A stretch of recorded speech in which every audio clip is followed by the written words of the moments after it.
Good morning and welcome to the 445 Productive Through Joy show with your host and your boy, Dr. Michael Datcher.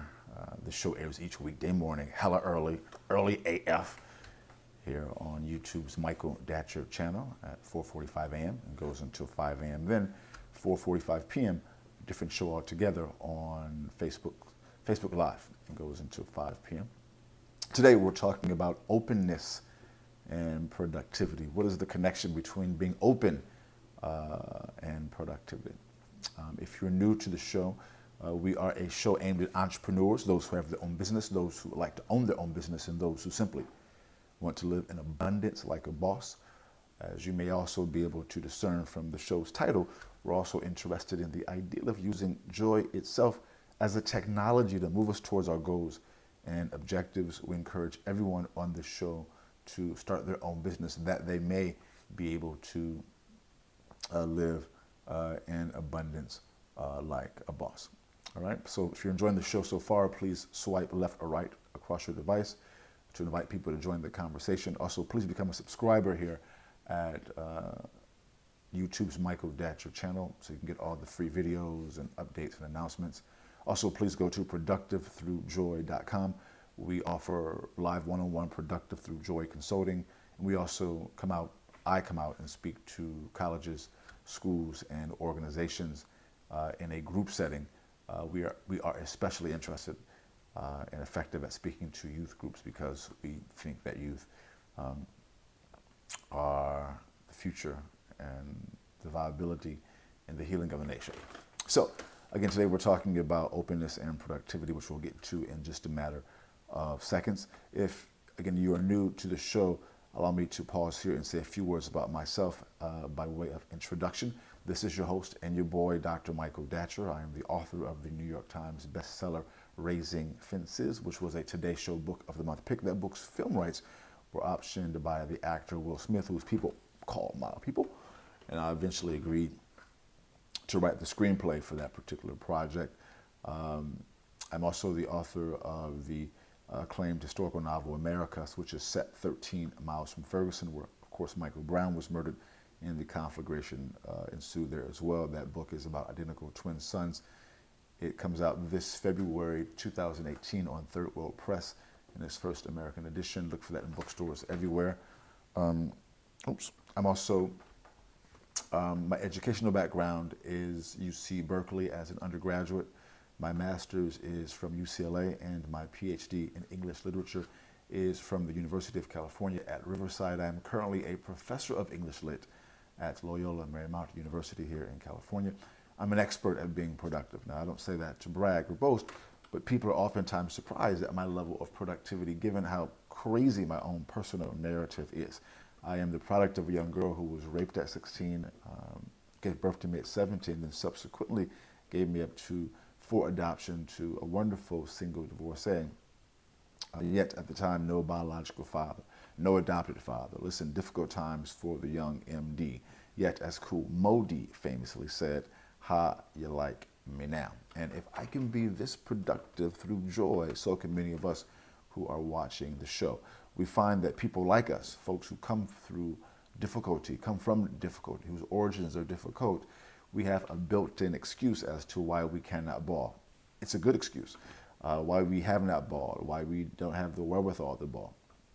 But we're here to say, and I'm here to say, and to show you that you can ball until you fall despite your origins, despite it all.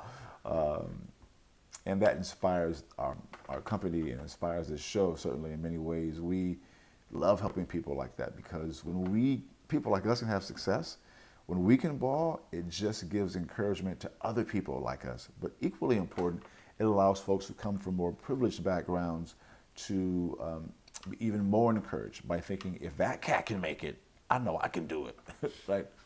So please go to productivethroughjoy.com. Have me come out, speak to your school, your college, your organization. Allow us to do what we do, all right? So we're talking today about openness and productivity in just a matter of moments. Now, in the morning show, we like to also speak about the import of framing your day before your day has a chance to frame you, right? As we know, at times we'll wake up with trouble on our mind. That trouble will follow us throughout our day into evening, and we'll go to sleep with trouble on our mind, wake up with that same trouble on our mind, and before we have it, we are troubled. And as we also know, when you are troubled, it creates stress, and stress, because we know now through modern science, is a killer. And you do not want to die prematurely. You do not want your life course stunted because you're stressed. So we know that people who are looking to live in abundance like a boss oftentimes have a high level of stress. So we, as a very pragmatic business, frankly, we address that head on by looking at using ritual as a technology to help people to deal with the stressors of life and the concomitant problems that stress brings to us. And so ritual can be defined in the most broad context as essentially doing the same thing at around the same time in a repetitive fashion. It's best seen through examples. So let me give you my morning ritual to serve as an exemplar. In the mornings, I wake up at 3:45 a.m. I read a couple of spiritual indoor business books. I do our show now here on YouTube's Michael Datcher channel at 4:45 p.m. until 5. At 5, I work on my current novel until sunrise. At sunrise, at dawn, I walk out to the beach. I live here along the coast here in Venice Beach, California. I bring my drum, I meditate, I pray, I do yoga. It's a very powerful time, me and the dolphins and the seagulls. Then I come back and work on my book a while longer, and then go back out to the beach to run up the coast all the way past Santa Monica's Pier and all the way back here to Venice to go to my gym, Gold's Gym. So guys, by 9:30, I'm feeling amazing. My body is being flooded with endorphins, and I use that endorphin release to move me towards my goals and objectives, which for me, of course, involve publishing, consulting, and real estate, of course, and public speaking. And so, again, we're not saying do what I do, but we are saying do something. Do, in fact, what you do, because life, and do it every day in a ritualized fashion, because life happens to us, happens with us, happens for us every single day. It just makes sense to prepare for the day that is sure to come, all right? So as a part of the reading that I'm doing now, I'm reading two great books. I'm reading a book called The Nag Hammadi Library or Reader. There are various versions of this. That's a book of ancient spiritual scriptures, really, Gnostic scriptures, really powerful. I'm also reading a new book. I just finished Jen Sincero's book, You Are a Badass at Making Money, which was a really funny, powerful book about wealth creation. So when I finish a book as part of my morning reading, I started a new book. So now I'm reading, starting just a few days ago, Own the Moment by Carl Lentz. And so this book is about basically identifying the moment, living in the moment, and when your moment arises, identifying it, seeing it, and owning it, being in it, claiming it, but also owning it, not just seizing it, but owning it, this is mine, this is my moment, owning it, it's in my pocket, right? And so from these two books, I extract some wisdom, which I call the morning chant. Today's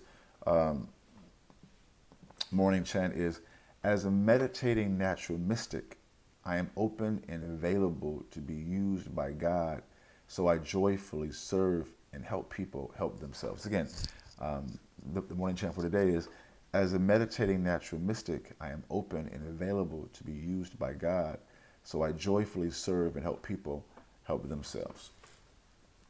I contemplate that throughout my day. I think about that throughout my day. I place it on my phone. I contemplate it, but I also create the morning and afternoon shows based upon that reading. So all the shows that we do here are in some way inspired by some type of a spiritual imperative. So today we're talking about openness and productivity. All right, let's dive into the body of the show now. Again, please, if you're enjoying the show, please swipe right or left across your device. Please share this on your social media outlets. Please become a subscriber on YouTube's Michael Datcher channel and go to productivethroughjoy.com. Have me come out and speak to your college, school, or organization. We are especially adept at speaking to the youth. Holla at us. All right, let's dive in. So today we're talking, guys, about openness and productivity. And point one is that you have to cultivate openness. All right, this topic is so important because most of us, including me, are encouraged to close down, to shut down, to be smaller as opposed to blooming large, but to be smaller, because when you're open, you get hurt, right? That's been my experience in life. When you're open, you get hurt. People are either threatened by your openness, by your brilliance, by your light, or they are challenged by it in such a way that they are convicted in their own lives for how unopen they are, and they attack it, or whatever. When you're open, you get hurt. I mean, there's no way to soft sell that. That's going to happen, you know. So as a result, people play small. People close. People do the opposite of blooming. They retract, right? And I shut it down. I get it. I know the impulse. I've been hurt a lot lately. So my wounds are fresh. So I totally get that. So given that reality, you have to cultivate openness, which goes into point two. Well, why? If I'm going to get hurt, why do I want to cultivate openness? As my friend Jan Williamson says, who's a Buddhist, which is a Buddhist teaching, which goes to point two. You want to cultivate openness for two reasons. A, life is experienced more richly when you're open. You experience more. You are more alive when you're open, including, which is kind of part two of this point, including getting your heart cracked wide open. That process helps you to experience that level of cracked wide open, of being hurt that way. It levens your experience, your human experience, your subjective experience, your ontological experience on the earth, right? Your sense of beingness on the earth, right? And when you are in that space, that's the space of growth. That's the space of change. That's the space of decision. I'm laughing because I've had a crazy year, you know, just super challenged by people being small, people intentionally trying to hurt me, you know, despite my openness and love to them and for them. I mean, people close to me. I mean, and many of us know that experience. As Sonia Sanchez says in one of her poems, it's like being wounded in the house of a friend. I've been wounded in the house of a friend lately, several, you know, it's been a tough time, you know. But in that woundedness, as opposed to shutting down, I've become more open.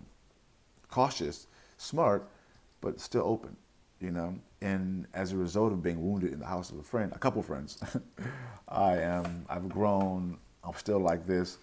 It's not shut me down. Although, trust me, I have felt, and I've had my moments of a retraction of attention and really being devastated, because I'm human as we all are, and that's a natural reaction, which goes right into point three.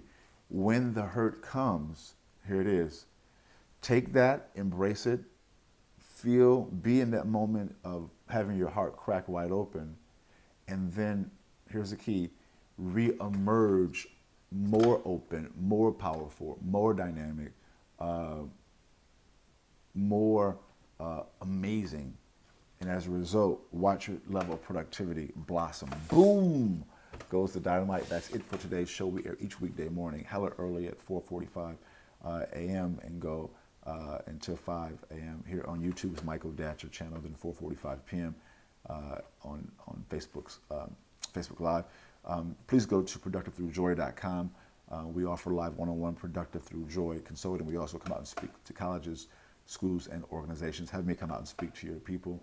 Thanks for being here. Please share this on your social media networks. Definitely become a subscriber at YouTube's Michael Datcher channel. Thanks for being here. We'll see you at 4:45 p.m. Today. Until then, let's talk about it and be about it. Deuces.